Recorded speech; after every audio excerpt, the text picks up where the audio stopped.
Apa itu perpaduan? Perpaduan merupakan teras pembentukan sebuah negara bangsa yang merupakan matlamat dan idaman akhir yang ingin dikecapi.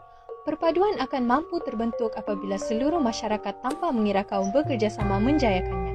Keinginan terhadap perpaduan inilah yang telah menjadikan negara kita aman dan stabil selama ini dan mendorong kepada usaha penyatu paduan yang berlanjutan dan tidak pernah berhenti sejak dulu lagi.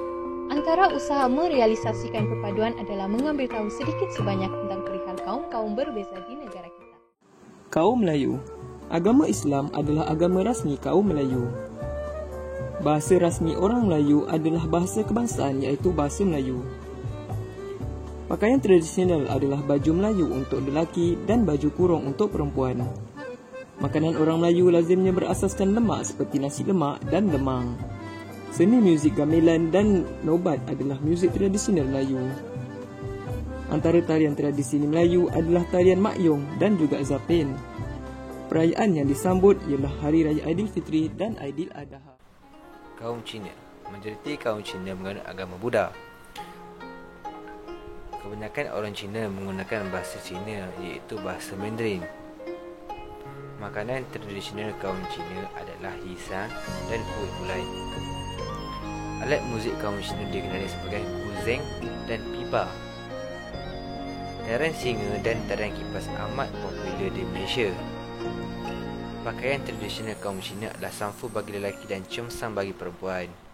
Perayaan utama kaum Cina adalah Tahun Baru dan Pesta Tanglong. Kaum India. Kebanyakan orang India beragama Hindu. Bahasa yang digunakan adalah bahasa Tamil. Makanan orang India adalah maruku dan roti canai. Alat muzik orang India ialah dolak dan manjira. Tarian tradisional adalah Bharatanatyam dan Odissi. Kurta dan sari adalah pakaian orang India. Perayaan kaum ini ialah Deepavali. Kaum Bajau. Kaum ini kebanyakannya beragama Islam.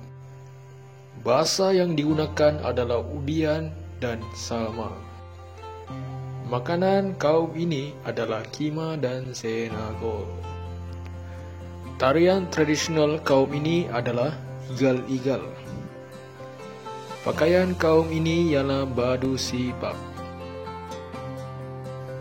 Kadazan dusun. Kaum ini majoriti beragama Kristian. Bahasa kaum ini adalah dusun dan rungus. Makanan tradisional kaum ini adalah seperti tuhau dan bambangan. Alat muzik tradisional kaum ini adalah seperti sompotong dan sundatang. Tarian popular kaum ini adalah sumazau. Pakaian tradisional kaum ini ialah simis dan tapi. Kaum Bidayu. Kebanyakannya menganuti agama Kristian di samping mengamalkan pemujaan nenek moyang dan semangat. Bahasa Bidayu terbahagi mengikut tempat seperti Bidayu Syrian dan Bidayu Bau. Makanan tradisionalnya seperti ayam siok dan sup ponas. Alat muzik seperti gong besar dan gendang pampat. Tarian tradisi kaum Bidayu ialah tarian Langgi Pinggudap.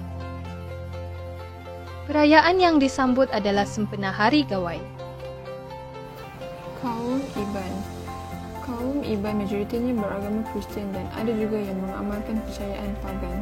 Bahasa Iban adalah bahasa yang unik sehingga mempunyai kamus bahasanya yang tersendiri. Pakaian tradisional Iban ialah kain sirat dan damdung untuk lelaki. Tarian tradisional kaum Iban ialah tarian ngajat. Antaranya ialah ngajat berbunuh dan ngajat induk. Makanan tradisional mereka ialah umai dan manuk palsu. Kaum Dayak. Ramai kaum Dayak beragama Kristian di samping segelintir mereka beragama Islam. Dayak mempunyai 4 bahasa iaitu Dayak Agabak, Tahul, Tenggalan dan Tidong. Masyarakat Dayak biasanya memakai baju cantik dan berwarna-warni. Makanan tradisional mereka seperti ubud kelapa dan ulat sagu. Alat muzik yang utama dikenali sebagai saprat. Tarian tradisi Dayak ialah tarian burung enggang. Kaum Dayak menyambut Hari Gawai setiap 1 Jun. Usaha seterusnya ialah melalui medium interaksi yang terbahagi kepada 3. Yang pertama ialah media sosial seperti Facebook, YouTube, Instagram dan Twitter. Keberkesanan penyampaian mesej-mesej mengenai perpaduan kaum adalah tinggi bagi pengguna-pengguna media sosial. Hal ini dapat dilihat melalui jumlah pengguna yang menggunakan platform seperti Facebook yang hampir daripada separuh rakyat Malaysia, yaitu sebanyak 17.72 juta rakyat. Yang kedua adalah media elektronik seperti televisyen dan radio, di mana televisyen memainkan peranan paling penting dalam memupuk perpaduan kerana majoriti rakyat mempunyai televisyen sama ada di rumah atau di kedai-kedai makan. Berita-berita rasmi seperti TV3, Astro Awani, iklan-iklan serta drama atau filem berunsur integrasi dapat ditonton oleh seluruh rakyat. Secara tidak langsung, mesej perpaduan akan dapat disampaikan dan semangat perpaduan akan semakin meningkat dalam diri rakyat. Ketiga, interaksi secara bersemuka. Semangat perpaduan seharusnya disemai sejak dari kecil, khususnya pada peringkat persekolahan, di mana guru dan pihak kerajaan perlu menyediakan lebih banyak aktiviti dan pengisian berkaitan. Amalan ziarah menziarahi ketika kenduri dan sambutan perayaan juga akan menyemarakkan semangat perpaduan, di mana masyarakat berkongsi kegembiraan dan menerima adat dan budaya masing-masing. Kesan medium interaksi terhadap perpaduan berdasarkan isu kuil Seri Maha Mariaman. Menurut pendapat Datuk Seri Anwar Ibrahim melalui temu ramah beliau di Astro Awani pada 2018, boleh disimpulkan medium seperti televisyen penting dalam membantu menyelesaikan masalah dan ketegangan antara kaum akibat kurangnya penjelasan dan fakta yang sahih sebelum ini. Manakala, menurut salah seorang pensyarah UKHM pula, medium interaksi seperti media sosial perlu diguna pakai dengan bijak untuk menyebarkan perkara benar dan sahih, bukan sebagai platform melagakan kaum. Selain itu, kerajaan khususnya perlu mengambil peluang dengan mengadakan lebih banyak aktiviti dan pengisian di sekolah bagi memupuk perpaduan kaum dalam kalangan generasi muda. Kesimpulannya, pengetahuan tentang latar belakang dan keunikan kaum berbeza di negara kita boleh dijadikan satu inisiatif permulaan dalam menyemai perpaduan antara kaum. Kewujudan media-media interaksi seperti media sosial, elektronik maupun bersemuka seharusnya mampu memupuk perpaduan antara kaum jika tepat cara penggunaannya.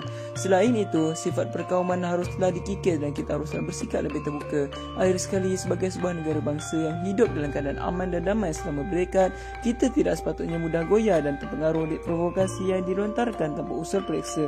Rakyat tanpa mengira kaum seharusnya sudah mampu duduk bersama dan berbincang untuk menyelesaikan masalah, bukan bertindak melulu yang akhirnya merugikan ramai pihak. Itulah tahap penghayatan, etika dan peradaban yang diingin dalam mencapai perpaduan yang diidamkan.